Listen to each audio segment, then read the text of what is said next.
Alrighty, folks, tons coming up on today's show. The riots continue in Los Angeles over illegal immigration. President Trump threatening Gavin Newsom with arrest. Kind of, but Gavin Newsom is loving it. And the first part of our long-awaited interview with the Prime Minister of Hungary, Viktor Orban, the first man on sort of the international scene to stand up against open borders. But first, your dad raised you with common sense. Now give him a full year of it with Daily Wire Plus. Time is running out to get 40% off a Daily Wire Plus gift membership with code DAD40. That includes ad-free, uncensored shows from the most trusted voices in conservative media, plus hit titles like Am I Racist and Dr. Jordan B. Peterson's new series, Parenting, streaming exclusively on Daily Wire Plus. Go to dailywire.com/gift. Make Father's Day great again.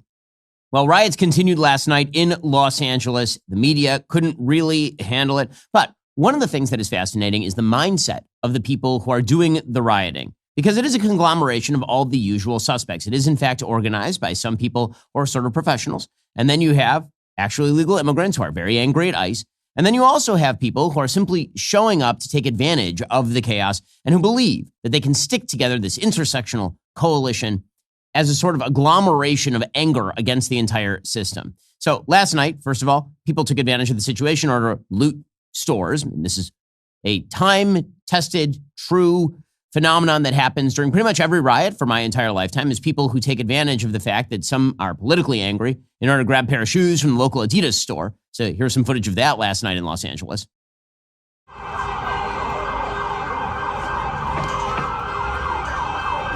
Looks like a bunch of nice folks, just protesting illegal immigration by getting a new pair of shoes from Adidas.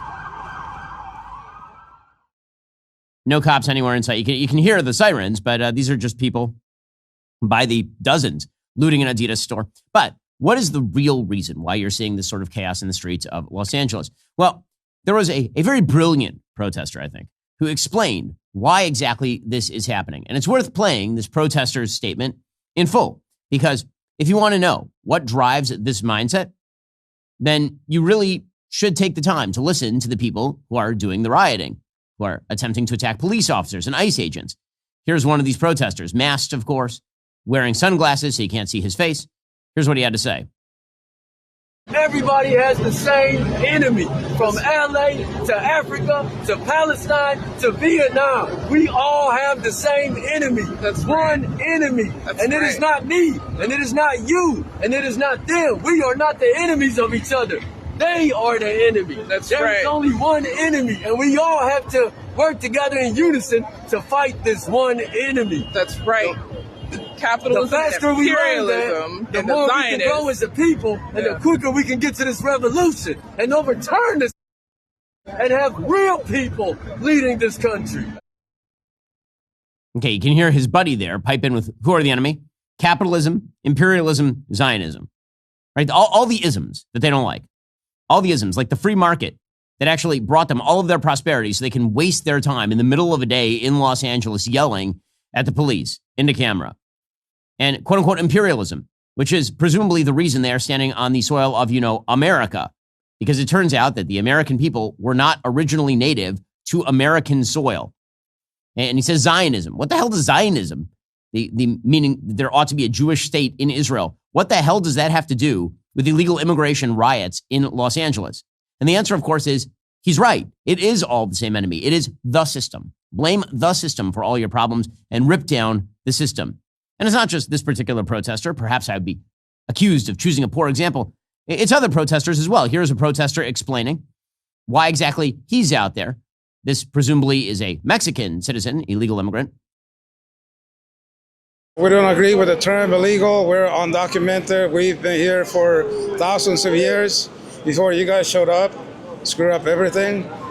We think we should organize together with the U.S. working class and fight together and create a better system.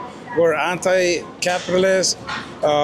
We think socialism does work, real socialism, not Venezuela, not Cuba, not any of that crap that they try to sell us as socialism.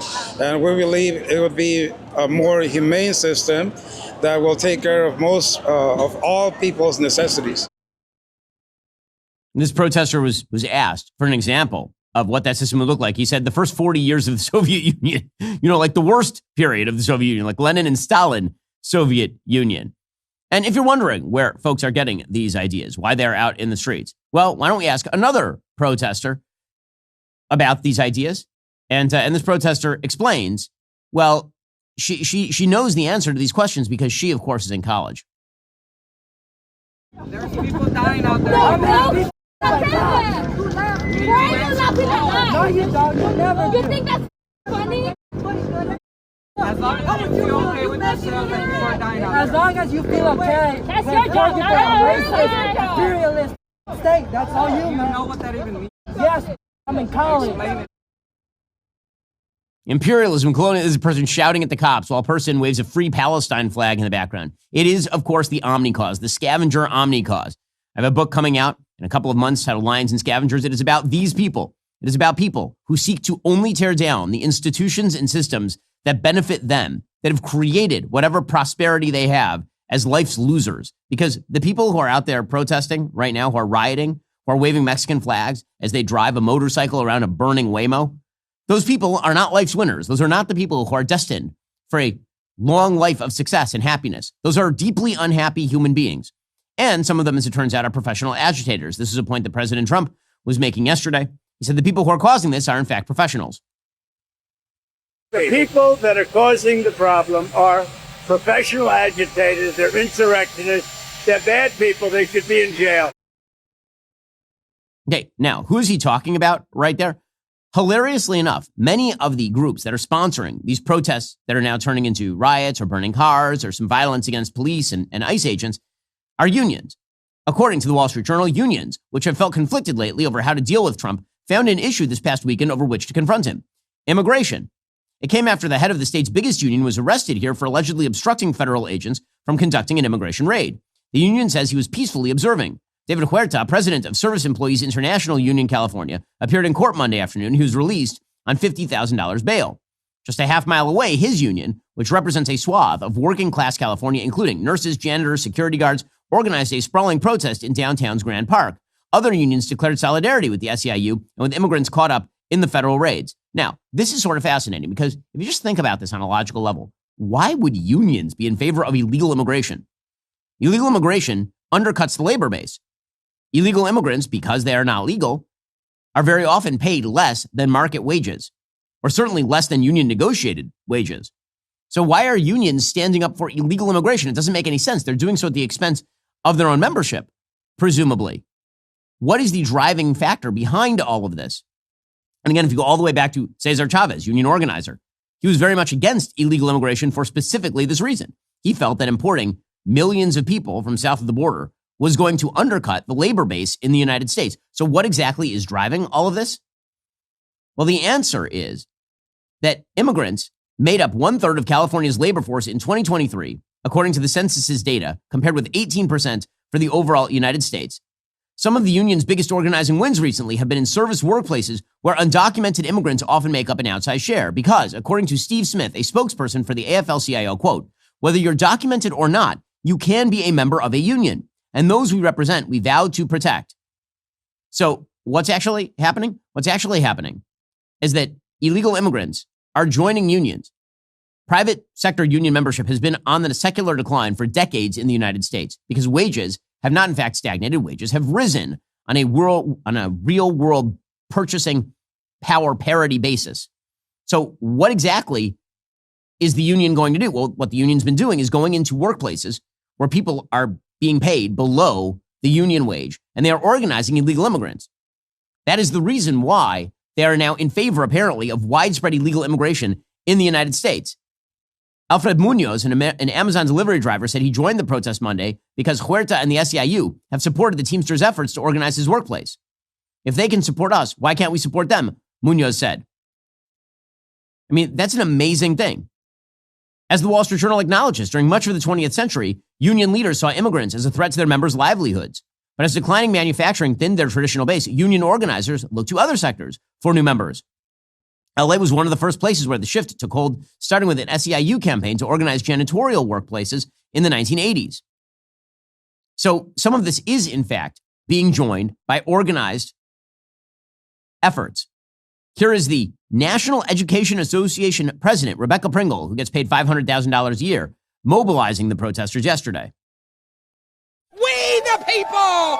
We the people! We the people! Given? All of us have that right to life, liberty, and the pursuit of justice. Okay, so, I mean, first of all, you need to lower your voice. That is very loud. But second of all, why is the head of the National Education Association standing for illegal immigration? Are illegal immigrants allowed to teach your children in public schools? Last I checked, the answer is no. Why is she out there screaming about this? And the answer, again, is that rigging the system on behalf of people who could not succeed in a free marketplace or a free marketplace of ideas, shouting about democracy in favor of people who literally cannot vote in the democracy because they are not here legally is crazy. But that is the coalition of forces that have aligned behind mass illegal immigration in the United States. This is why the left can't let go of it, because driving the left's efforts forwards is this same coalition. They cannot abandon that coalition for love or money. So, what touched all of this off? The answer is the basic enforcement of immigration law. So the media are trying to pin this on the Trump administration. Of course, that is no shock. They're trying to claim that the Trump administration did something horribly wrong here, deeply and horribly wrong. The Wall Street Journal has a long piece about the White House marching orders that sparked the LA migrant crackdown. Well, I mean, what actually sparked the riots and the protests would be people objecting to the enforcement of law that has been ignored for as long as I have been alive. We'll get to more of the Democrats resisting, the enforcement of federal law in a moment. First, Pure Talk, my wireless company, a veteran-led company, believes every man and woman who has faithfully served this country deserves to proudly fly an American flag that was made in America. That's why Pure Talk is on a mission to give an allegiance flag, the highest quality American flag, to 1,000 U.S. veterans in time for the patriotic holidays. Flag Day and the U.S. Army's birthday are coming up on June 14th. Independence Day comes up in July. Just switch your cell phone service to Pure Talk this month. A portion of every sale will go to provide these high-quality flags to deserving veterans. With plans from just $25 a month for unlimited talk, text, and plenty of data, you can enjoy America's most dependable 5G network while cutting your cell phone bill in half. The average family saves over $1,000 a year. I use Pure Talk all the time. I use it for my business calls. I use it for research. I'm using my coverage all the time. It's great, and it costs me less money. So what exactly is the downside? Just go to puretalk.com/Shapiro to switch hassle-free in as little as 10 minutes. Again, that's puretalk.com/Shapiro to support veterans and to switch to America's wireless company. Pure Talk, go check them out right now. puretalk.com/Shapiro. That's puretalk.com/Shapiro. Also, I need to make sure I'm maintaining my health, hitting the gym, spending time with my family, even with my busy work schedule. When I was younger, I used to think I could just power through on willpower and caffeine. I learned pretty quickly peak performance requires peak nutrition, which means eating enough veggies. That's why I'm so thankful to have Balance of Nature, which fits right into even the busiest of days. Imagine trying to eat 31 different fruits and veggies every day. That sounds miserable and time-consuming. With Balance of Nature fruits and veggies, there's never been a more convenient dietary supplement to ensure you get a wide variety of fruits and veggies daily. Balance of Nature takes fruits and veggies, they freeze-dry them, they turn them into a powder, and then they put them into a capsule. You take your fruit and veggie capsules every day, and then your body knows precisely what to do with them. It's kosher, which means I just pop them right into that protein smoothie, and I'm good to go. Go to balanceofnature.com, use promo code Shapiro for 35% off your first order as a preferred customer, plus get a free bottle of fiber and spice. That's balanceofnature.com, promo code Shapiro. I use their product all the time. You'll find yourself using it a lot as well. Go to balanceofnature.com, use promo code Shapiro for 35% off your first order as a preferred customer, and get that free bottle of fiber and spice. Balanceofnature.com, promo code Shapiro. So Stephen Miller, who's the architect of the White House's immigration policy, Stephen and I grew up about the same time in the same city. He grew up in Santa Monica, he went to Santa Monica High. I grew up in Los Angeles at the same exact time. And so his experience was the same as everybody else living in Southern California, which was illegal immigrants are actually not particularly hard to find in the state of California. If you drive to your local Home Depot, you will find many illegal immigrants who are seeking work. Now, again, that is not a lack of sympathy for the people who cross the border and try to get work at a Home Depot. If I lived south of the border and I didn't care about American law, I assume I would do the same, because America is a land of opportunity, a wonderful place, a great economy, and you're probably better off there than you are in the absolute bleep hole that is Mexico as run by the drug cartels. I get it. That, however, does not mean that the American people have to acquiesce to the mass migration of millions of people illegally across the southern border. So apparently, in late May, Stephen Miller addressed a meeting at the headquarters of ICE. The message was clear. The president, who promised to deport millions of immigrants living in the country illegally, wasn't pleased. The agency had better step it up. Gang members and violent criminals weren't the sole target of deportations. Federal agents needed to just go out there and arrest illegal aliens, Miller told top ICE officials. Agents did not need to develop target lists of immigrants suspected of being in the U.S. illegally, a long-standing practice, said Miller. Instead, he directed them to target Home Depot, where day laborers typically gather for hire, or 7-Eleven convenience stores. Miller bet that he and a handful of agents could go out on the streets of Washington, D.C. and arrest 30 people right away. And he, by the way, happens to be right about that. It is not difficult to find illegal immigrants at major cities around the country congregating in public places. Now, people on the left are very upset about this. But essentially what Miller is saying is that when it comes to illegal immigration, broken windows theory applies. This is a theory by James Q. Wilson, the sociologist, who found that if you go into a neighborhood, a sort of a low-income neighborhood, and you start breaking car windows, and those car windows never get fixed, pretty soon the entire neighborhood starts to fall apart because people see the area as free for criminality. And that's true for illegal immigration also. You may have sympathy for the worker who's down at Home Depot. That does not actually change the math on whether a society should allow millions of people into the country. And if you allow that to go, then pretty much anything can go. That is the point that Miller is making. And that's also the point that Tom Homan is making. He says that we're being obstructed from going into, for example, jails by state and local authorities. So if we can't arrest illegal immigrants in jail, then we'll arrest them in the community. I've said for a month, sanctuary cities, you don't want us to arrest these bad guys that you just listed out. We could arrest them in the safety and security of the county jail, but they won't let us into jail. They release them into the community, which means we got to send a whole bunch of teams in the community to find this dangerous person that don't want to be found. So sanctuary cities are going to get exactly what they don't want. More officers in the communities and more officers in work site. We can't arrest them in jail or arrest them in the community. Okay, so that, of course, I don't understand why any of that is particularly controversial. Nonetheless, this has led to those widespread riots and protests and all the rest of this. So President Trump has now activated the National Guard. He's deploying an additional 2,000 National Guard troops. He put out a statement, quote, "We made a great decision in sending the National Guard to deal with the violent instigated riots in California. If we had not done so, Los Angeles would have been completely obliterated. Very incompetent Governor Gavin Newsom and Mayor Karen Bass should be saying, 'Thank you, Mr. President Trump. You are so wonderful. We would be nothing without you, sir.' Instead, they choose to lie to the people of California and America by saying we weren't needed and that these are peaceful protests. Just one look at the pictures and videos of the violence and destruction tells you all you have to know. We will always do what is needed to keep our citizens safe so we can together make America great again." Gavin Newsom, for his part, criticized President Trump for sending 2,000 National Guard troops to LA. He said, "The first 2,000 given no food or water. Only approximately 300 are deployed. The rest are sitting unused in federal buildings without orders. This isn't about public safety. It's about stroking a dangerous president's ego." What can the National Guard actually do? Well, I mean, the National Guard is not tasked with actually going in and arresting people for illegal immigration, for example. What they actually are doing is protecting federal buildings and providing support for the people on the ground, presumably. Very similar to what the federal forces were doing in Portland, Oregon during the Antifa riots of 2020. Again, the president has not yet invoked the Insurrection Act, which would allow for the effectuation of domestic civilian law by the military, but that is not a thing that he's doing right now. So, again, essentially, these people are there in a sort of support capacity. 700 Marines are also going to be sent to assist in Los Angeles, expected to arrive over the course of today, according to a U.S. official. President Trump said, "I think we have it very well under control. I think it would have been a very bad situation. It was heading in the wrong direction, but now it's headed in the right direction." So the LAPD chief, for his part, Jim McDonnell, he said the arrival of federal military forces in LA absent clear coordination presents a significant logistical and operational challenge for those of us charged with safeguarding the city. The LAPD has decades of experience managing large-scale public demonstrations. We remain confident in our ability to do so professionally and effectively. He urged open and continuous lines of communication between all agencies to prevent confusion, avoid escalation, and ensure a coordinated, lawful, and orderly response during this critical time. Okay, now, again, I would take that a little more seriously if I hadn't lived in Los Angeles in 2020 when LAPD was basically told to stand down and allow rioters to burn down large swaths of the city, burn cop cars in a line on Melrose Avenue, hit every Foot Locker within a 30-mile radius.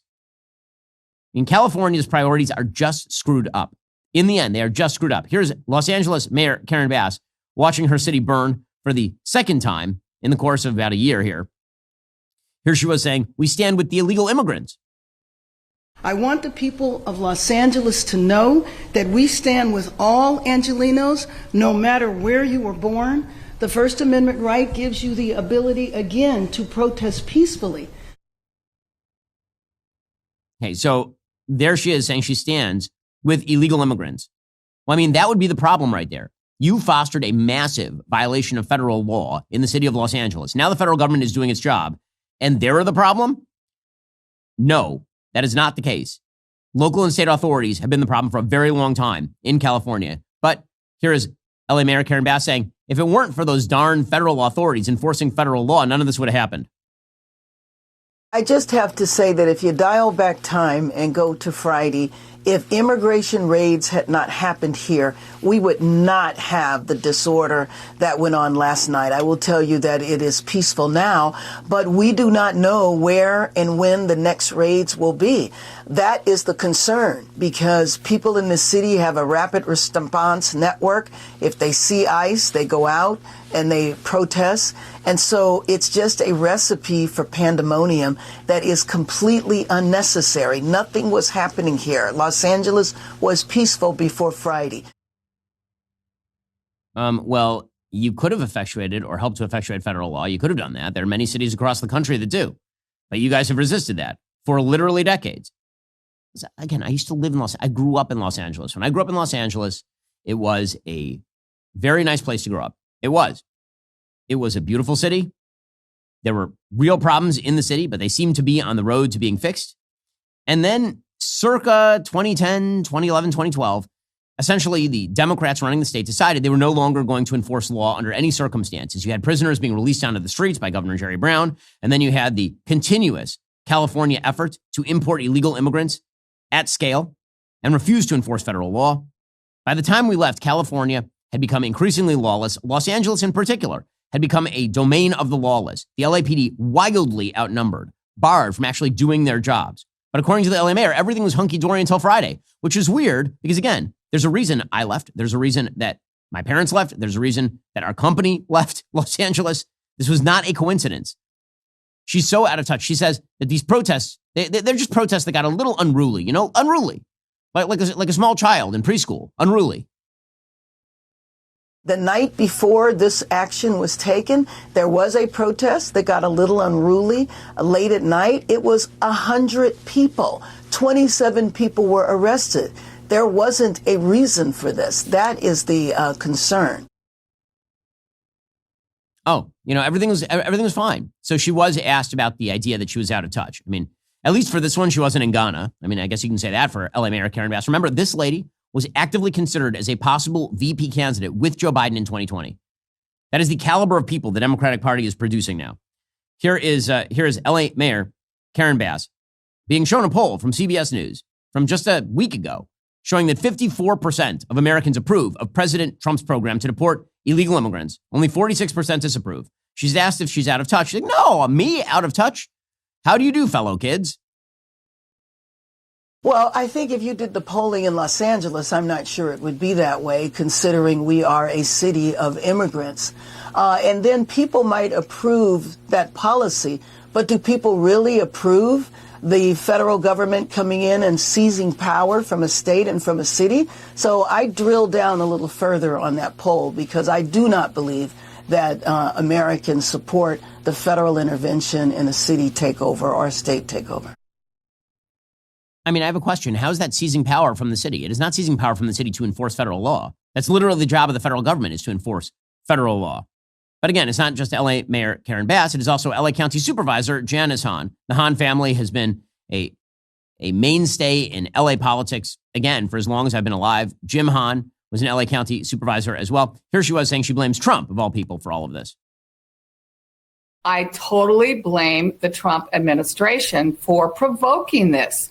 The way they have come in indiscriminately, going after hard-working residents of LA County, many of them in the cities that I represent on the County Board of Supervisors, is inhumane.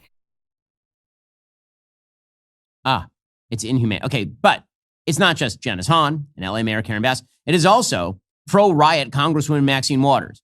I say pro-riot because she literally justified the LA riots as the LA uprising for years. She, of course, used pretty confrontational language, as you will recall, during the Black Lives Matter riots as well. But she's saying everything is fine. Well, I was surprised at the way that the police chief was describing all of this. There have been no violence where anybody that was protesting hit anybody, shot anybody, threatened anybody. Nothing has happened. Nothing has happened, according to Maxine Waters. We should probably believe her. Well, folks, in a moment, we will get to the prospective arrest of the California governor. First, anti-Semitism is obviously on the rise around the world. Sadly, that's happening in the United States as well. Jewish schools and synagogues are being threatened. I can tell you on a personal level, the amount of money that my synagogue and my kids' school has to spend on security is extraordinary. Jewish Americans targeted on the streets of Colorado and D.C. It's something many of us hoped we would never see again in our lifetime. Well, this is a good moment to take a stand. That's why I want to tell you about the International Fellowship of Christians and Jews, or IFCJ. They're on the front lines, providing real help where it's needed most. They're giving food and shelter to Jewish families under threat, building bomb shelters for children, helping survivors rebuild their lives. They don't just respond to crises, they work every day to prevent it. IFCJ is doing an amazing amount in Israel. There's still a bunch of people who are displaced in Israel. There are a lot of people up in the north, actually, like where the Druze are in Syria. IFCJ has been giving aid to Syrian Druze, not just Israeli Jews. To learn more about the International Fellowship of Christians and Jews and their life-saving work in Israel and around the world, go to benforthefellowship.org. That's benforthefellowship.org. Thank you, and God bless. Also, this month, Tax Network USA proudly celebrates our nation's birthday, honoring freedom, resilience, and financial independence. To mark the occasion, they're offering 10% off all services through July 4th. Whether you're dealing with back taxes or whether you missed the April 15th deadline, don't wait. The IRS is rapidly stepping up enforcement. Penalties can add up quickly, up to 5% per month, maxing out at 25% of your total tax bill just for not filing. That's on top of what you already owe. But there's good news. Tax Network USA can still help you turn things around. Whether you're self-employed, run a business, or your books are a complete mess, their team knows how to cut through the chaos and find solutions that work. Your consultation is always free. Getting ahead of the problem right now could help you avoid harsh penalties, wage garnishments, or surprise bank levies. Take the first step. Call 800-958-1000 or visit tnusa.com/Shapiro. And don't forget, you'll get 10% off all services through July 4th as part of their celebration of our nation's birthday. Regain control of your finances with expert help from Tax Network USA. Again, go check them out right now. Call 800-958-1000 or visit tnusa.com/Shapiro and get 10% off all services through July 4th. Well, the person who's trying to make the most political hay out of the situation is, of course, failed California Governor Gavin Newsom. So Californians, some of them tried to recall him just a couple of years ago. It failed because California has apparently chosen the form of its destructor, and it is this weirdly Botoxed Ken doll of a governor. Here he was yesterday doing the "Where's your decency, Mr. President?" Again, this line is getting real old. The "Have you no decency" line that goes all the way back to the McCarthy era. Have you no decency? Have you no decency, Governor? You've now presided over the burning down of half your state, the uptick in criminality, the lower economic growth, the higher taxes, and now illegal immigration riots in LA, and you're questioning the president's decency? I mean, where's your decency, Mr. President? Stop. Rescind this order. It's illegal and unconstitutional. And I said it, I'll say it again, it's immoral. You're creating the conditions that you claim you're solving, and you're not. And you're putting real people's lives at risk. This is a serious moment, and it requires serious leadership. And it's time for you to be a commander-in-chief of the United States of America. He's so awful.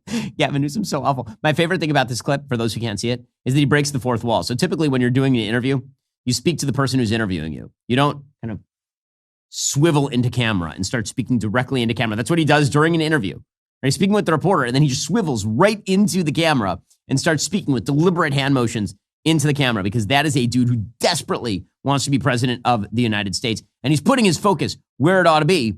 He says that the state of California is suing President Trump. Yes, that's right. It's time for California to sue the president for enforcing federal law and providing for their National Guard forces in a support role. Quote, "New, we are suing Donald Trump. This is a manufactured crisis. He is creating fear and terror to take over a state militia and violate the U.S. Constitution." He doesn't. That's not a violation of the U.S. Constitution. He has the power to do what he is doing. The illegal order he signed could allow him to send the military into any state he wishes.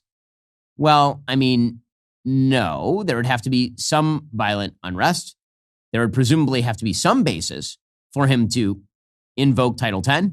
Every governor, red or blue, should reject this outrageous overreach. There's a lot of hyperbole out there.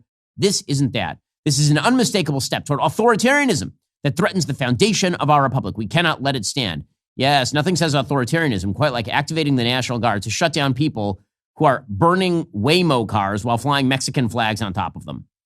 Yeah, clearly, that's a threat to democracy.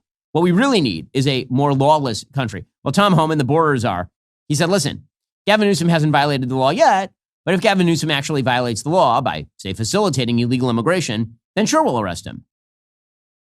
They got the right to protest, but they can't cross that line.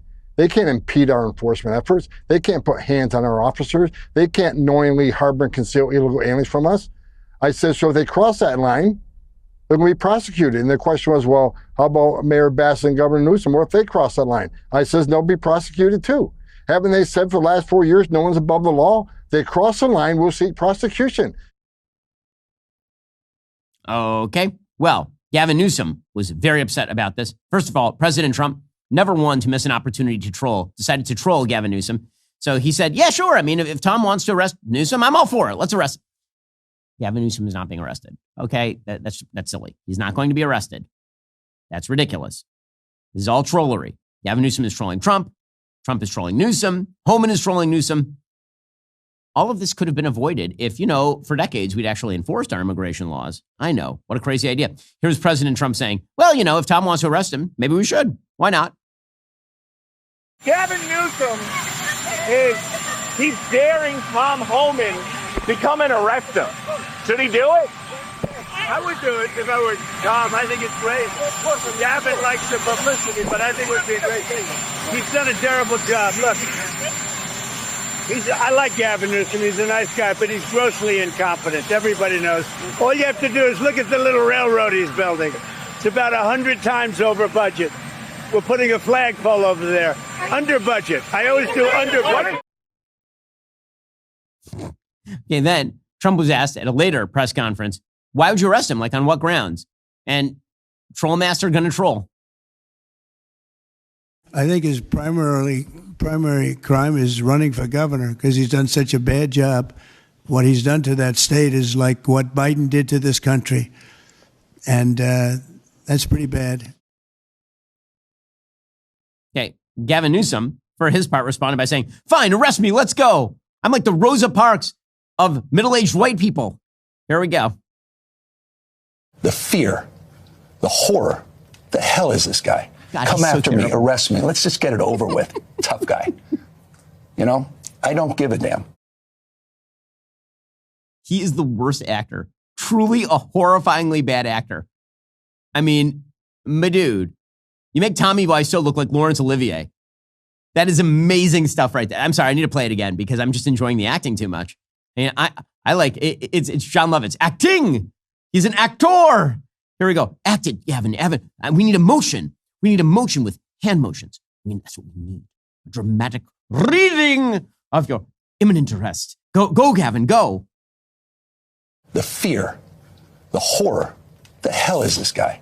Come after me, arrest me. Let's just get it over with. Who the tough hell guy? is this? Oh my. I don't give a damn. I don't give a damn. Bring it on, Mr. I'm sorry. Everything is a sick joke. Everything. That guy's the governor of the largest and most populous state in the United States. Like, really, wow. Gavin Newsom. What a hero. What a hero he is. Stephen Miller points out on X, quote, California is the largest sanctuary state in America. What does that mean? The governor has ordered every single police department and sheriff's office to shield criminal illegal aliens from removal. In a normal state, when an illegal alien is arrested, they're run through a federal database. If it hits that they are illegal or deportable, ICE asks the police or sheriffs to turn them over to ICE when their incarceration is complete. In California, when ICE lodges this detainer, it is refused, and the criminal alien is released back onto the street to endlessly reoffend. California has more criminal aliens than any other state in the United States by far, and each and every one of them can victimize Americans freely knowing they will never be turned over by the authorities to ICE. He is not wrong about that. But again, for the Democrats, this is all about the conflict with Trump.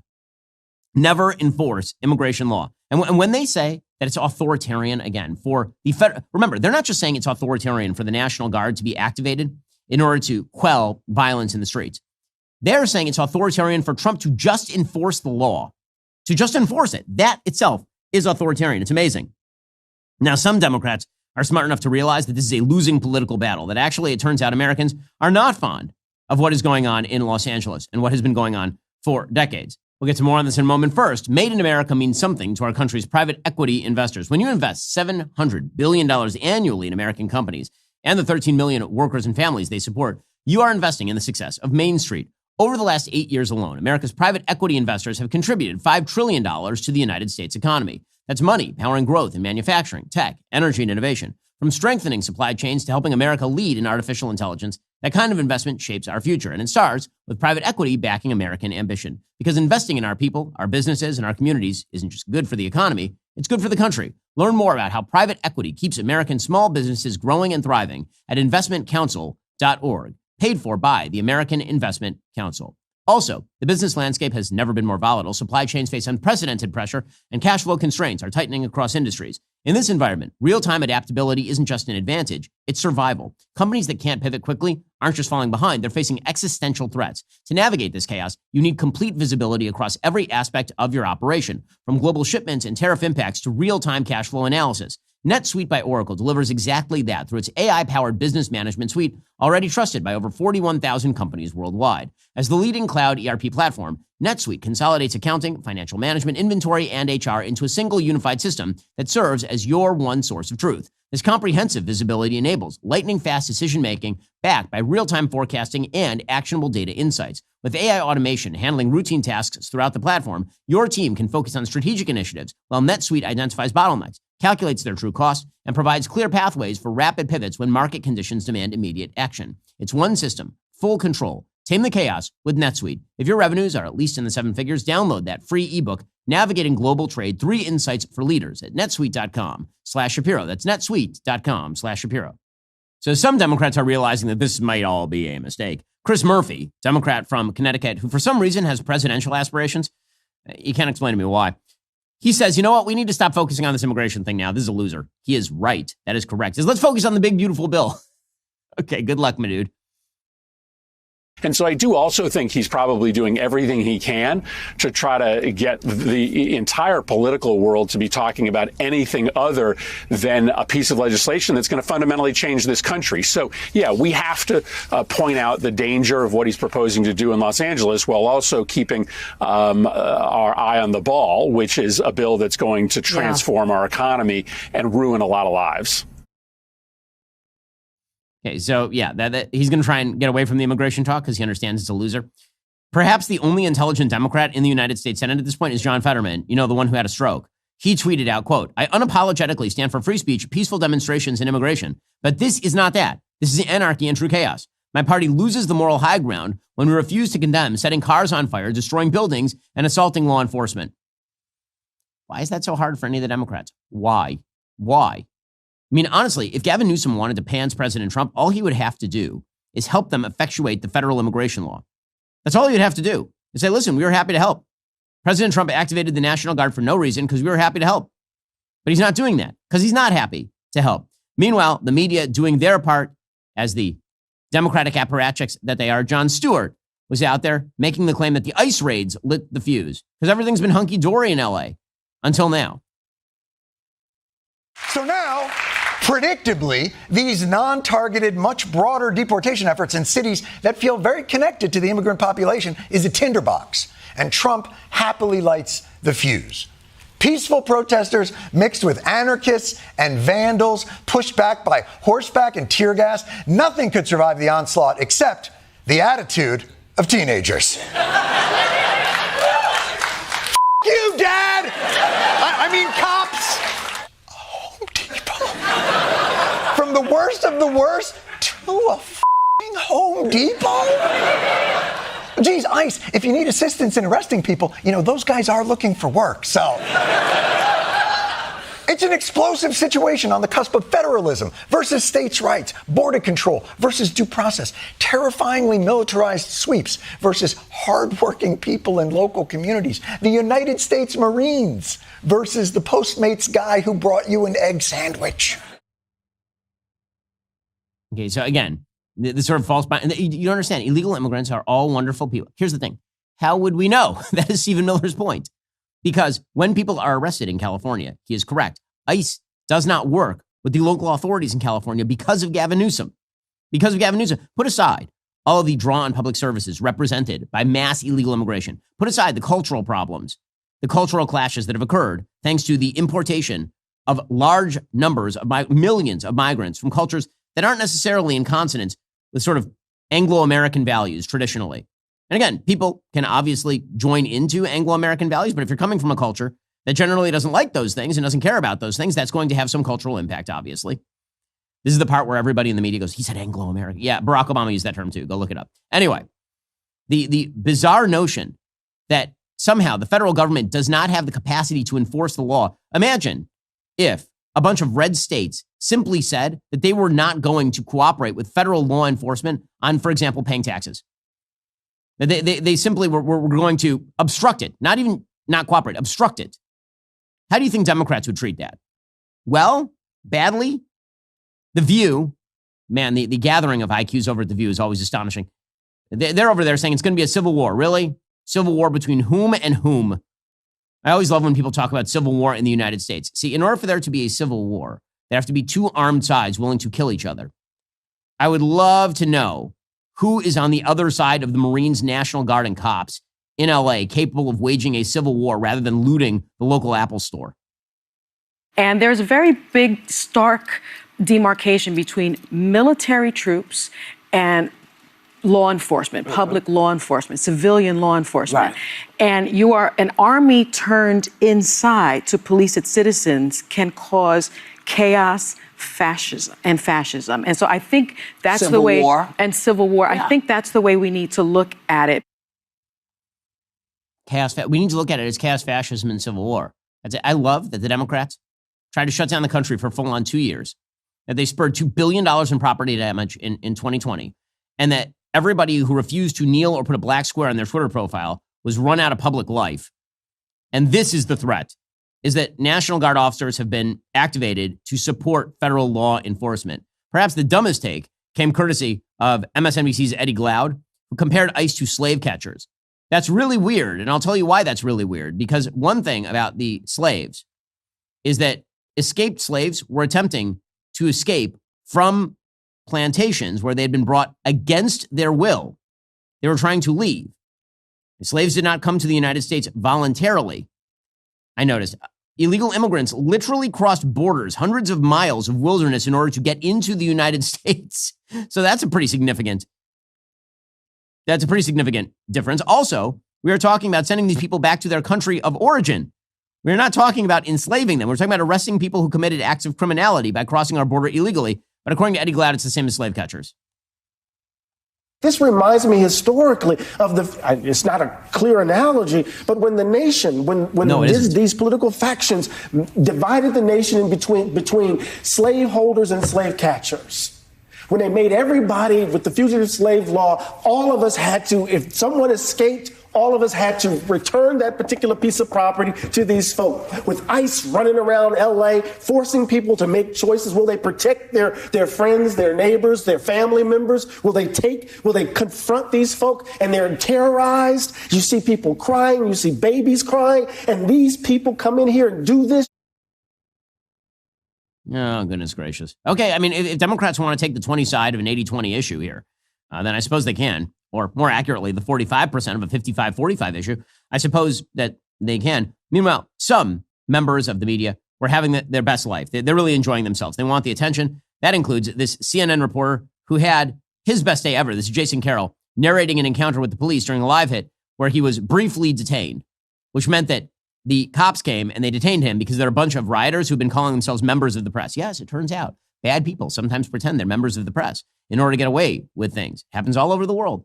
Anyway, he was briefly detained, so I guess that he's now going to become hero of the day. Jason, what's going on? I hear you. Am I seeing Jason Carroll being? What happened, Jason? I am being detained. Laura. I'm not being arrested. Correct, officers? Did you hear what he told you? No. We're letting you go, but you can't come back. Okay. Because then if you come back, then you go. We're good right here. Okay. Okay, please. Okay. Thank you. Thank you, officer. Take care. You too. Nice to meet you. Thank you. Okay. Thank you. What happened, Jason? If you guys can still hear me, what happened was I was Yes. I'm Chris with the New York Times. We got video of you guys. Oh, you did? If you need it later, thank you. call New York Times. I appreciate that. I can hear you still, Jason. What's happening? So we here's what happened, Laura. The officer, I was called over, and the officer told me to put my hands behind my back. I said, am I being arrested? He said, you were being detained. I was walked out of the area. They took down my information. Oh, I'm losing his He's so happy right now. I can't hear you, Jason. John Miller. Briefly being detained. From Jason Wow. Carroll just now. We had He's so happy. They're all so happy. Him. And understand that for these members of the media, I love that they're cosplaying that they're in the middle of the Arab Spring over here. Like, give me a break. Give me a break. Again, this is all part and parcel of a broader left-wing effort to tear away at the system. One of the people attempting to tear away at the system most often is, of course, George Soros. So according to the Wall Street Journal, it's not just going to be California. A group backed by George Soros is now trying to plow millions into turning Texas blue. According to the Wall Street Journal, Texas Majority PAC, a Soros-funded PAC, launched a Blue Texas initiative Monday, along with the Texas Democratic Party and a group of county parties, aiming to organize tens of thousands of volunteers, recruit candidates, and boost turnout ahead of the 2026 midterm elections. Soros, the billionaire investor and philanthropist, has devoted millions to turning Texas blue in the past and donated $2.1 million to Texas Majority in 2024 and $1 million in April, records show. So Democrats are now trying to take the map that they created in California and extend it over to Texas via gigantic funding from blue billionaires like George Soros. And this speaks to something broader happening across the world, because what we're watching in LA is not a random outburst of violence. It's a direct result of democratic governance, which abandons the most basic function of the government, the safety of its law-abiding residents, by absorbing millions of migrants from around the world, no questions asked. And this is an international issue. These riots harm the poorest Americans most, but also people across the West, damaging businesses for months, if not years.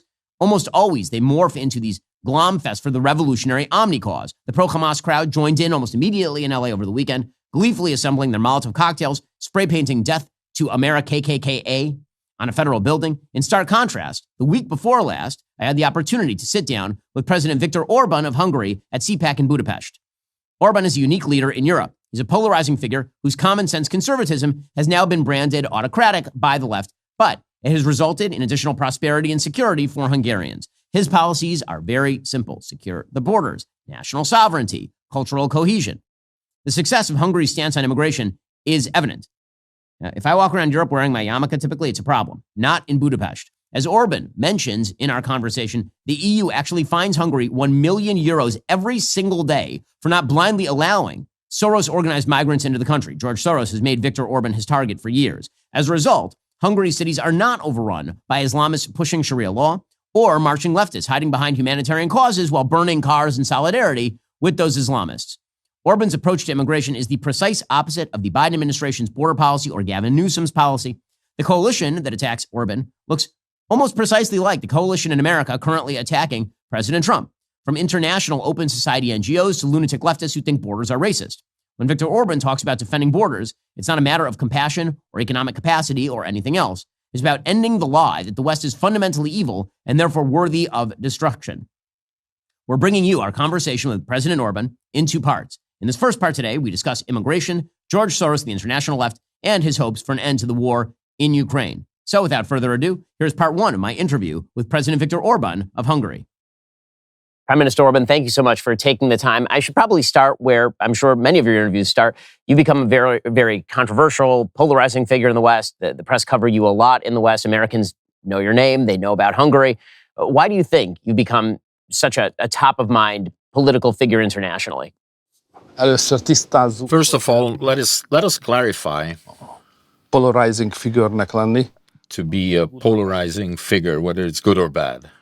Én szerintem jó dolog. I think it's good. Demokrácia a lényege, hogy the essence of democracy is that there exists a difference of opinions. If you don't polarize opinions, how will you discuss them? And of course, in the end, we will have to come to an agreement in the interest of the nation, governance, peace, public good. But for understanding, you need argument. a controversial man in a Hungarian to a Hungarian is not a negative person. It's something that goes along with democracy. So that is, I will interpret your question in a way, how have I become known in America? It's through my enemies. They actually were my PR people in America. They were doing the propaganda. Our major player, Americans, who believed that I have to be pointed at publicly as somebody who represents something bad.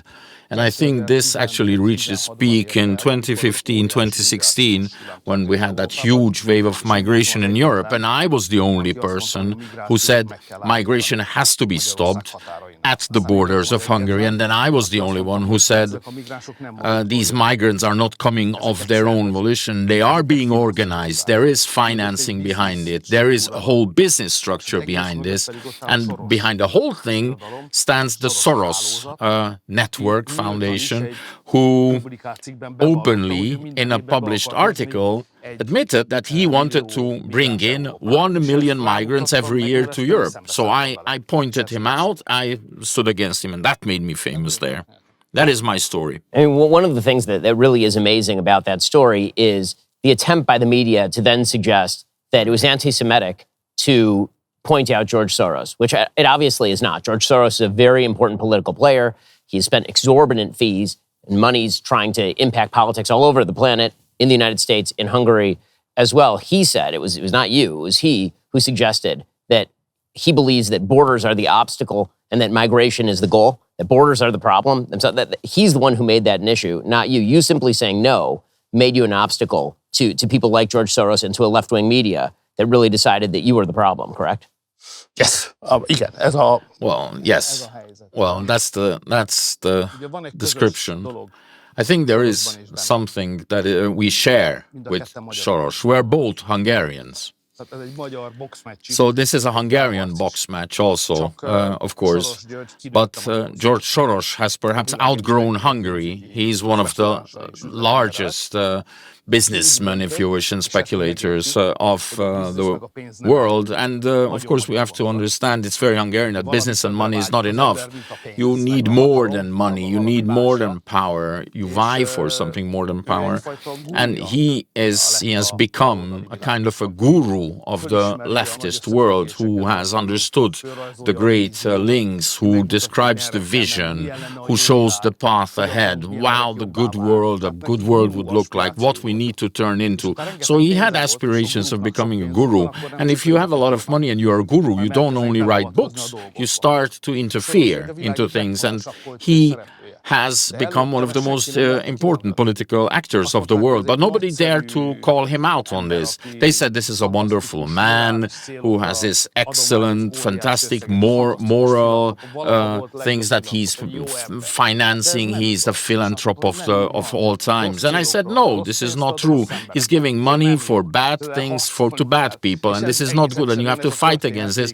And that's the story that actually ultimately, if you wish, actually put me there in this global discourse where they are actually paying attention to what I say. Otherwise, nobody would give a damn about what I'm saying. I mean, it's a country of 10 million people, a small army, not a huge GDP. So our weight and the attention are in no way correlation to one another. And it is the moral and the intellectual content of our struggle that made Hungary so interesting in America and American politics. Let's talk for a second about the angle of attack on you and your administration. So the angle has been that you're centralizing power. They call you undemocratic. They suggest that you're violating civil rights. How do you respond to those accusations? What is it that you're trying to do? What is your philosophy of governance? First of all, if you're attacked, or if I'm attacked, anyway, my recipes, you have to understand the motivation. Why? Because if you understand, then you need to respond.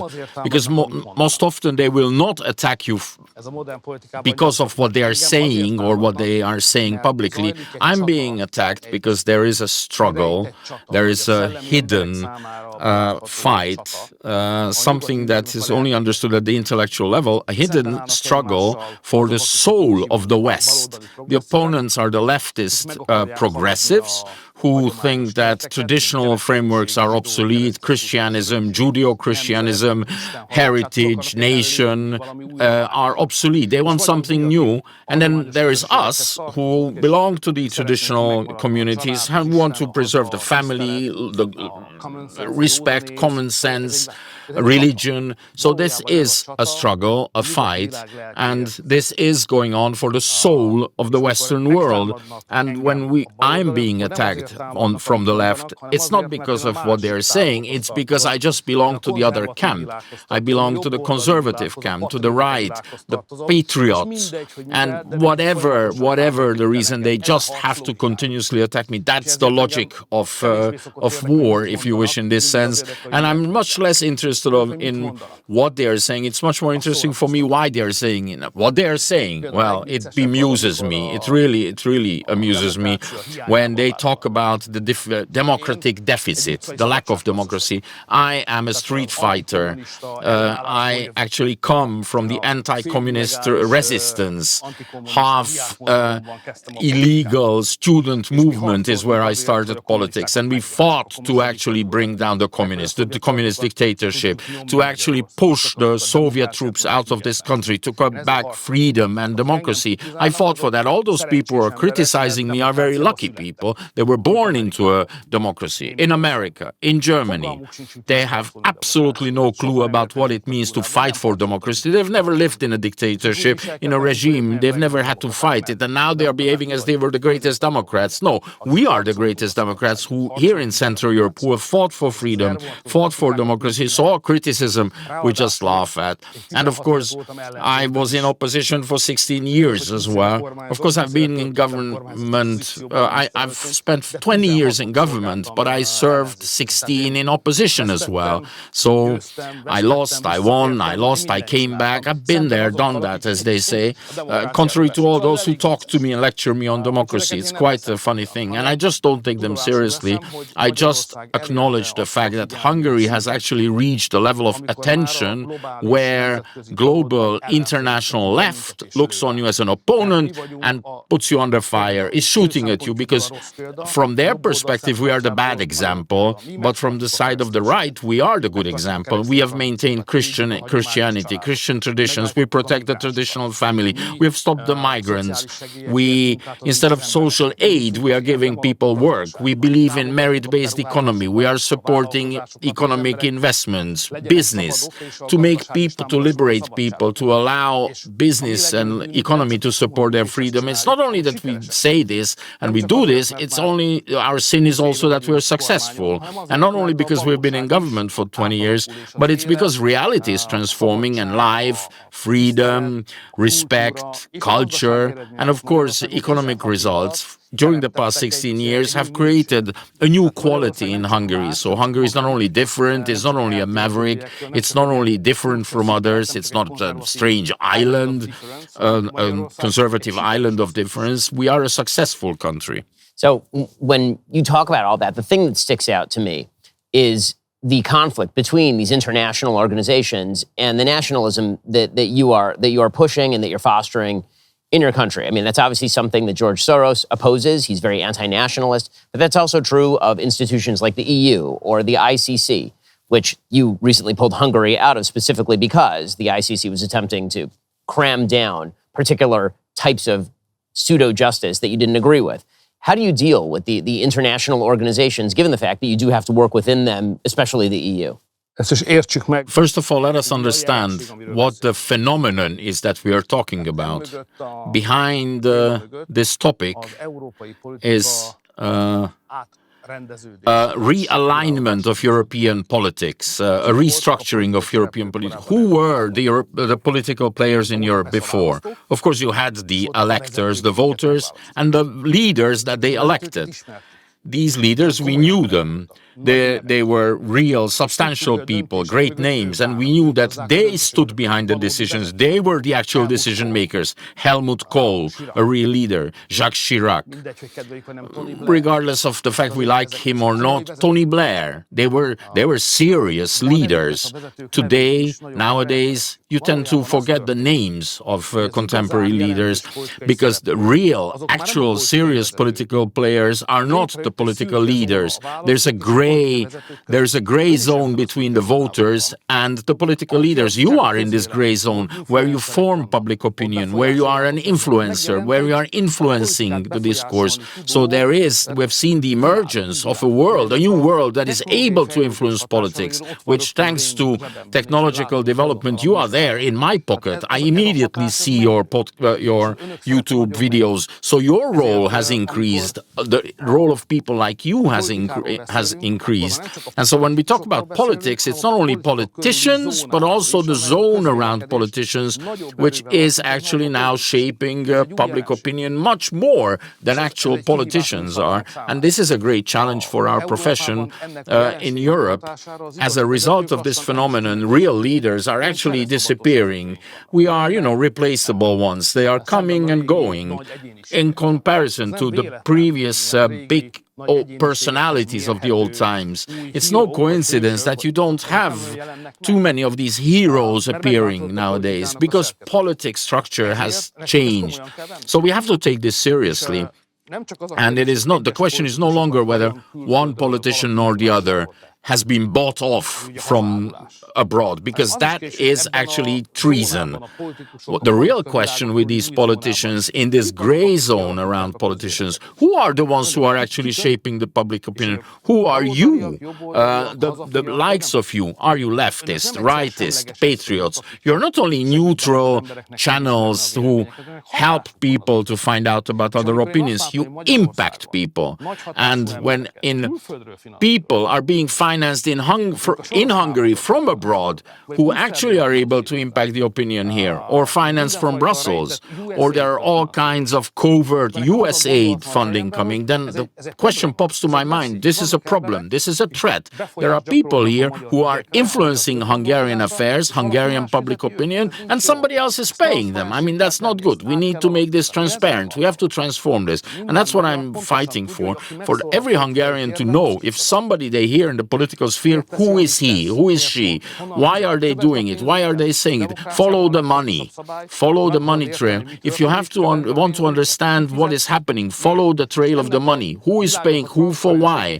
And it's very, very difficult to make transparent because leftists, progressives are hiding in this sphere, this gray zone. They say they are independent. They are unbiased. But they are paid from abroad. They have disinformation actions against governments they don't like. They impact all kinds of colorful revolutions. They actually organize those. So we have to take them seriously, and we actually have to find the modern regulation that allows for the freedom of opinion but excludes manipulation. So one of the key priorities for you, obviously, has been fighting off postmodern secularism from the left that you see in institutions like the EU or the ICC or some of these organizations, these NGOs that are being promoted inside your country. Also, obviously, you've posed yourself against radical Islamic immigration and migrant waves. What do you make of the conflict in Ukraine? Because obviously that impacts Hungary. Hungary is on the border of Ukraine. That conflict has been going on for years at this point. You've taken a sort of middle position.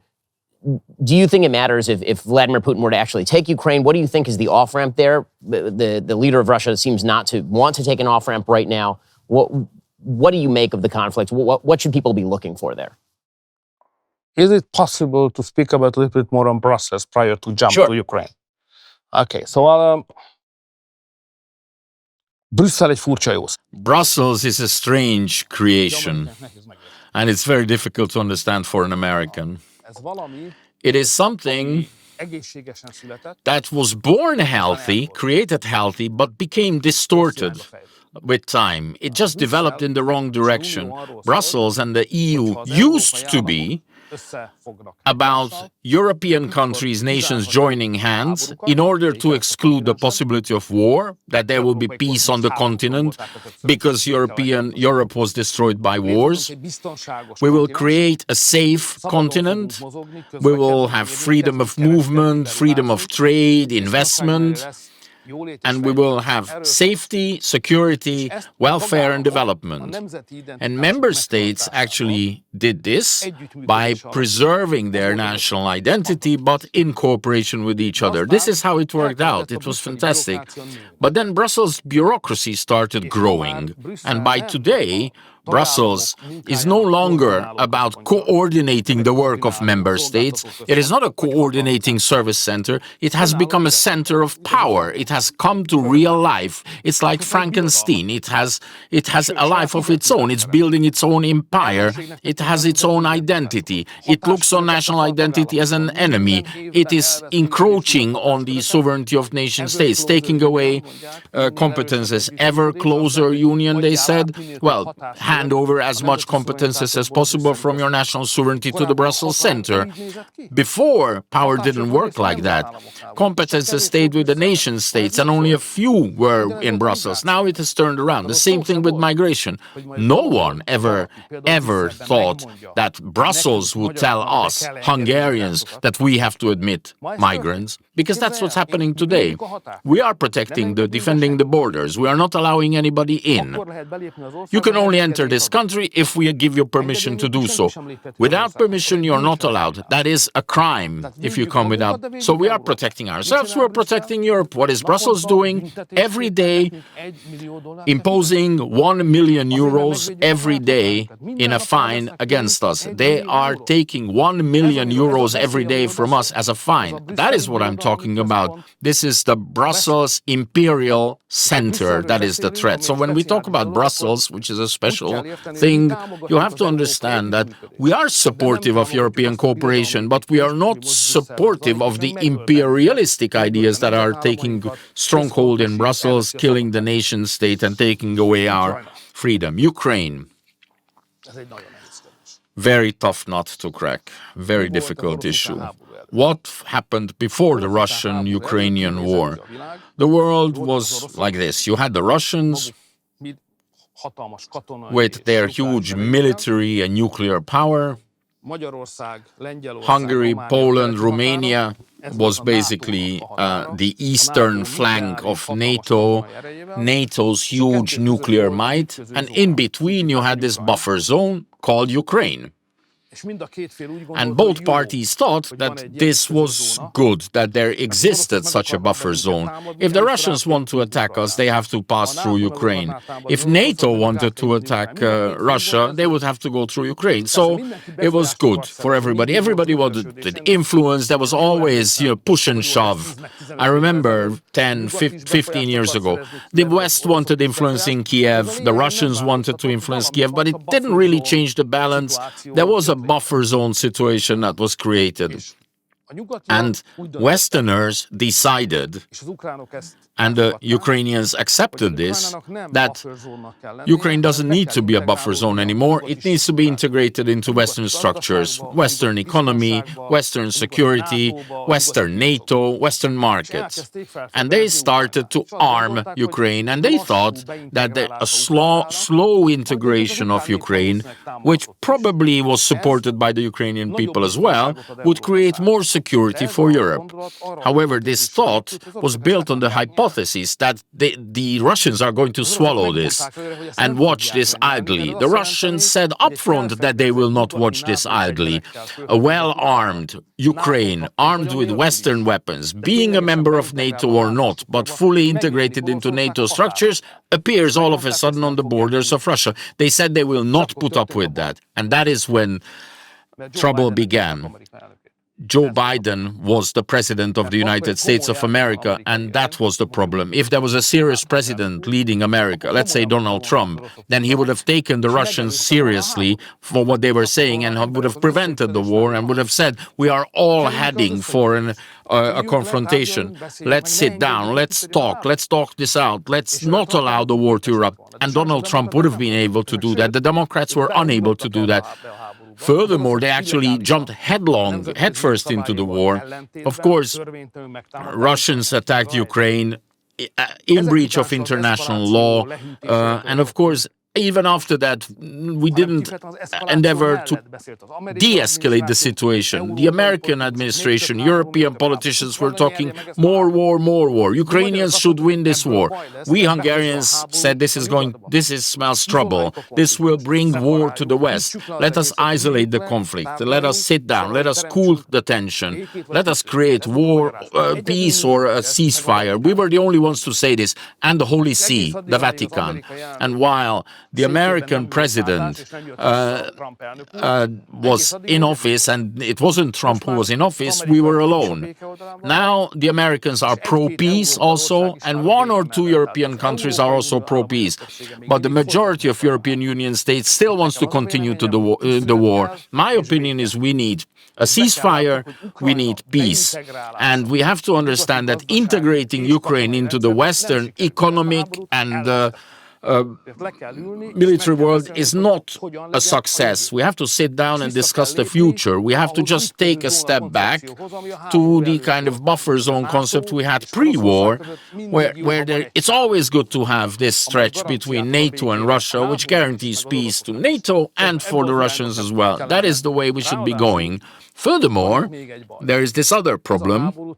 This war is destroying the European economy.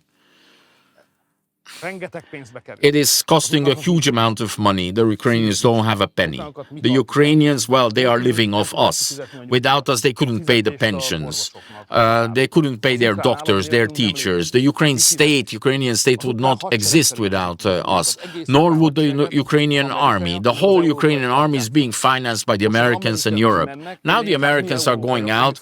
More and more us Europeans are having to take over. It's costing a huge amount of money while war and sanctions, the Russian energy has been sanctioned. It has really killed the European economy. Inflation is soaring. Energy prices rocketing. Today, we are paying 2 times for electricity than you are in America, 4 times than an American company is paying. So our competitiveness is lost. We have beaten ourselves into the ground.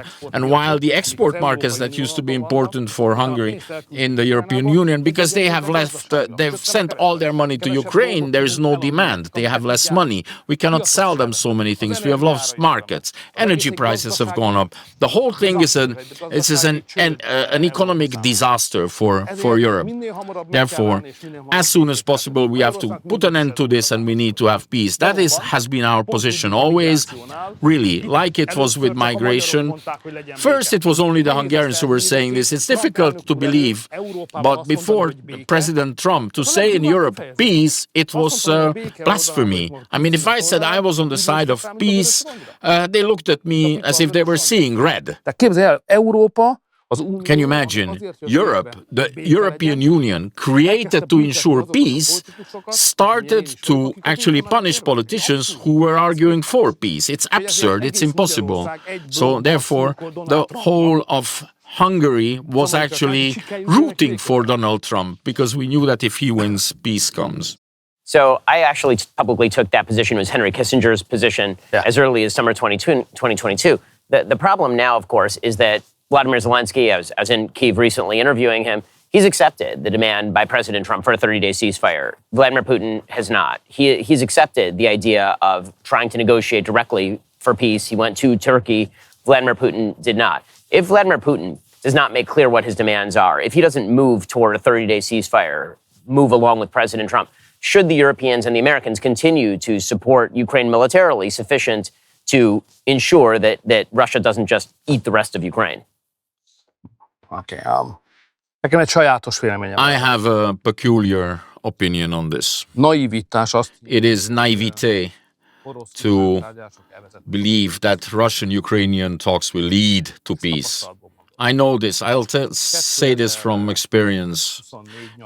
In the summer of 2024, when Hungary took over for 6 months the EU presidency, I started first by flying to Kiev, then went to Moscow, then to Beijing, and then to Mar-a-Lago. So I talked with everyone. I talked with Zelensky in Kiev and with Putin in Moscow. And based on my experiences, based on these, if we leave peace up to these two guys, there will never be peace. The road to peace does not lead through Russian-Ukrainian talks. It leads through Russian-American talks. So when there will be an American-Russian talk, there will be peace.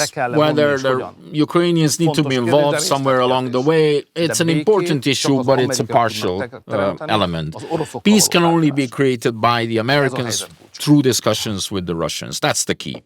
I mean, right now, the Trump administration is looking to walk away from the table because they believe that maybe the Russians don't actually just want an armistice. I mean, it seems to me that this looks more like a Korean situation, like the end of the Korean War, than it looks like a negotiated actual peace, that the lines of armistice just freeze in place where they are.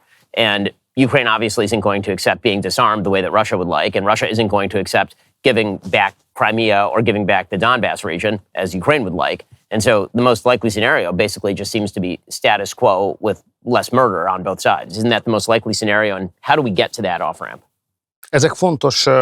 These are important technical details. I think the essence, the bottom line is everybody has to admit that this war cannot be won in the trenches. There is no solution in the trenches. But we are not yet there at this admission. The Russians still believe that they can win this war in the trenches. The Ukrainians said that to me as well when I visited them. And the Europeans also believe this. The one person who doesn't believe this, who thinks that it's no sense to think about winning the war, that's the President of the United States of America. That's the problem. Everyone else is not yet in admission. And I think the most important thing for Europeans would be to actually rally behind President Trump. Because the Europeans today don't support the peace initiatives of the American president. They want war. They want to continue the war.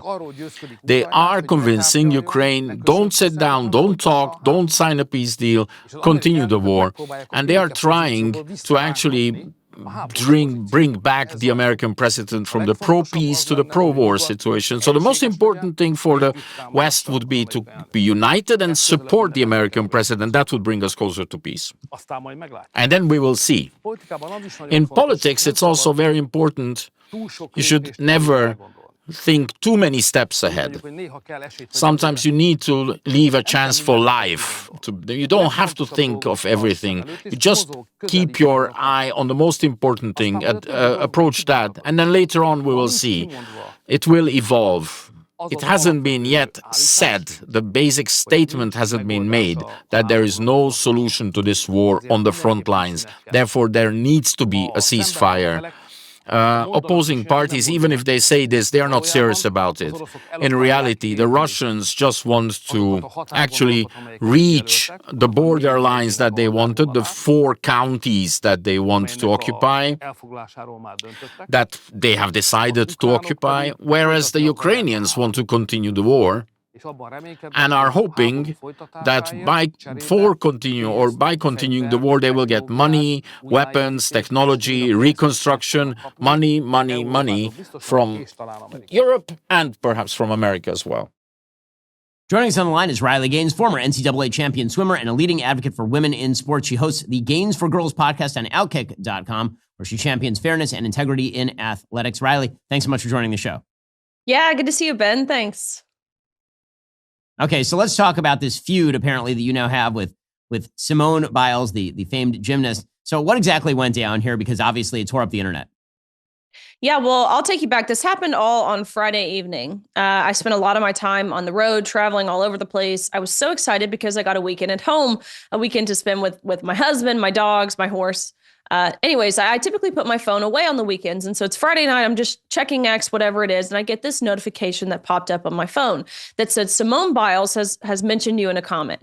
I was so excited, truthfully, when I got this. This is a woman, an athlete that I've looked up to as a role model, truthfully, for a long time, for everything she's been able to accomplish in her sport and beyond.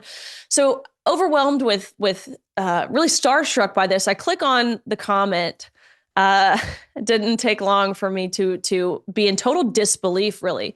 I read it again. I clicked on the profile, went back to the profile to make sure this wasn't a fake account. No, this was the real Simone Biles calling me truly sick, disgusting, a bully for calling out. It was actually the state of Minnesota, which, bear in mind, this happened in 5 blue states just a week ago, 2 weeks ago, where boys or teams with boys stole championship spots, qualifying spots, podium spots from deserving girls: Minnesota, Washington, California, Oregon, and Maine. But specifically, I was talking about the story in Minnesota where a boy pitched on their high school girls softball team. He pitched 5 consecutive games, 35 straight innings, 21 shutout innings, only allowed 2 runs over the entirety of those 5 games to lead his team to a state championship. I called this out, and that's where Simone Biles came in.